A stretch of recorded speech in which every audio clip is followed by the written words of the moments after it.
If you ask us to do more work, there's an additional fee. If there are things that come up that the court asks us to do additional work, there also has to be an additional fee. But we're going to do what we can to make sure that that doesn't happen. And I just put that straight out there from the very beginning. My goal is to save you money.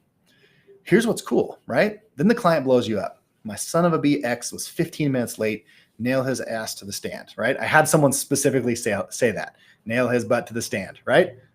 Sweet. I can do that. He was, in this case, in violation of their court order. Who here thinks that a judge is going to throw this guy in jail for being 15 minutes late? Anyone? No, right? Of course not, right? He is in contempt, but the punishment for being 15 minutes late is going to be nominal. It doesn't change the fact that if I do a motion to enforce, I have to do about $3,500 worth of work.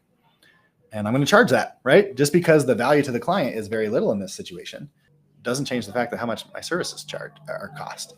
And so with that, I had that conversation with them. Happy to. We can do a motion to enforce. The cost of a motion to enforce is an additional $3,500. And then I should have said, in my opinion, the court's probably just going to slap him on the hand because he's only 15 minutes late and this is his first offense. So it's probably not worth that. But you tell me, is this worth it to you, right? I don't decide what's valuable to my client. I don't know, because this isn't a fixed, you get $10,000. I don't know. Maybe this person is really passionate about it and it's worth it to them. And they think it's worth $10,000. Obviously in this case, I was like, hey, it's $3,500.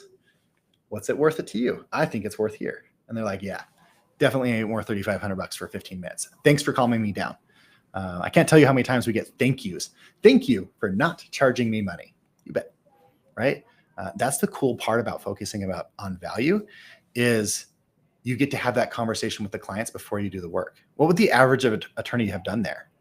Heck yeah, I can do a motion to enforce. Your ex is a son of a B. Let's do this, right? I'll get a motion to enforce. It'll be sent over to you in the next week. They don't tell them how much it costs.